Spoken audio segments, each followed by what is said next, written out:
আজকে দিল্লির ষড়যন্ত্রে আগামী 13 তারিখে শাটডাউনের নামে নতুন নাশকতার পরিকল্পনা করা হচ্ছে। আমাদের 5 দফায় এই মানবতা বিরোধী অপরাধী খুনিদের যে বিচারের জন্য আমরা দাবি করেছিলাম, আমরা ধন্যবাদ জানাচ্ছি। ট্রাইব্যুনালের বিচার প্রক্রিয়া এগিয়ে যাচ্ছে। যখন এই নভেম্বরে কিছু অপরাধীদের যখন রায়ের সম্ভাবনা, তখনই ফ্যাসিস্টরা বাংলাদেশ জুড়ে ককটেল গাড়িতে আগুন দিয়ে নাশকতার ষড়যন্ত্র করছে। আমরা বলতে চাই সরকারকে, স্বরাষ্ট্রমন্ত্রীকে, আমরা শুনছি ঢাকার হোটেলে হোটেলে সন্ত্রাসীরা অবস্থান নিয়েছে। আপনারা অভিযান চালিয়ে ফ্যাসিস্টদের দোষরদেরকে গ্রেফতার করুন। এই সুযোগ বন্ধ করে আমরা সরকারের কাছে আবেদন জানাতে চাই, যারা দাবি করছেন একদিনে গণভোটার জাতীয় নির্বাচন হবে, আমরা বাংলাদেশের সকল সংবিধান বিশেষজ্ঞ একমত। জুলাই জাতীয় সনদে যেসব সংস্কারগুলো একমত হয়েছে, 48টি বিষয়ে সংবিধানের অনেক সংস্কার হয়েছে। দলের প্রধান, সরকারের প্রধান এক থাকবে না। সাংবিধানিক পদগুলোতে পৃথক অ্যাপয়েন্টিং অথরিটি হবে। দ্বিকক্ষ বিশিষ্ট পার্লামেন্ট সহ যা যা সংশোধন হয়েছে গণভোটে, তা যদি আইনি ভিত্তি না হয়, তাহলে কিসের ভিত্তিতে জাতীয় নির্বাচন হবে? এই সরকারকে হাইকোর্টের আর্টিকেল 106 এর মধ্য দিয়ে রেফারেন্স সহকারে সরকারের বৈধতার কথা অনেকে বলেছেন, কিন্তু বাংলাদেশের সংবিধান বিশেষজ্ঞরাও 106 সম্পর্কে আইনের বিতর্ক সৃষ্টি করেছেন। ফলে একমাত্র গণভোটের মধ্য দিয়ে জাতির আকাঙ্ক্ষা পূরণের যত সংস্কার হয়েছে তার আইনি ভিত্তি দেওয়া সম্ভব। তা না হলে জাতীয় নির্বাচনের বৈধতা, এই সংস্কার কখনো পূরণ হবে না। এবং অবিলম্বে আপনারা জুলাই সনদের আইনের ভিত্তির জন্য আগেই গণভোট দিন, তারপর ফেব্রুয়ারিতেই জাতীয় নির্বাচনের তফসিল ঘোষণা করুন। জাতি সরকারকে সহযোগিতা করবে। আজকে জাতীয় নেতৃবৃন্দ আগামী দিনের পথযাত্রা নির্দেশনা দেবেন। আপনাদের সকলকে 8 দলের এই ঐতিহাসিক প্রথম জাতীয় নেতৃবৃন্দ জাতির সামনে হাজির হয়েছেন। মহান আল্লাহর কাছে আমরা শুকরিয়া জানাই। জাতীয় নির্বাচনের পূর্বে গণভোটের মধ্য দিয়ে জুলাই জাতীয় সনদের আইনি ভিত্তি প্রদান সহ 5 দফা গণদাবিতে আজকের ঐতিহাসিক পল্টন মোড়ে এই জনসমুদ্রের সম্মানিত সভাপতি, বাংলাদেশের মুসলিম উম্মার ঐক্যের অন্যতম রাহবার পীর সাহেব চরমনাই ইসলামী আন্দোলন বাংলাদেশের সম্মানিত আমির, আজকে মঞ্চ উপবিষ্ট এই জনসমুদ্রের সম্মানিত প্রধান অতিথি, বাংলাদেশ জামাত ইসলামীর সম্মানিত আমির মজলুম জননেতা ডাক্তার শফিকুর রহমান, আজকের এই জনসমুদ্রের সম্মানিত বিশেষ অতিথি, বাংলাদেশের বরেণ্য আলেমে দ্বীন, বাংলাদেশ খেলাফত মজলিসের সংগ্রামী আমির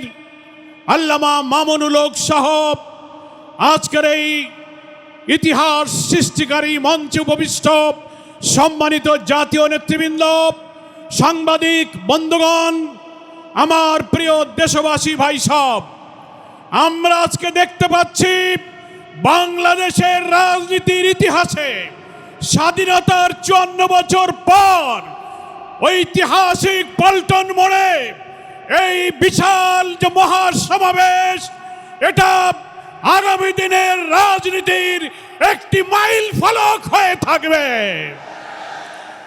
এটি মুসলিম উম্মার ঐক্য, দেশপ্রেমিক মানুষের জাতীয় ঐক্য।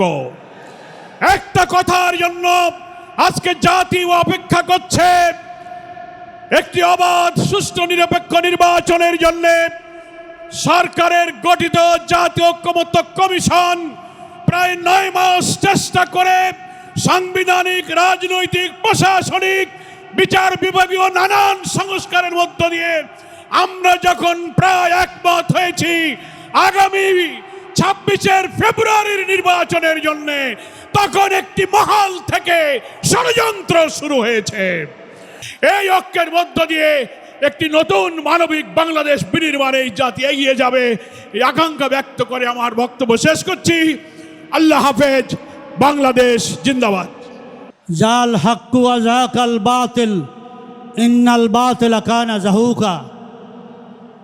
तौहीद की अमानो सीने में है हमारे, आशा नहीं मिटाना नामो निशाना हमारे।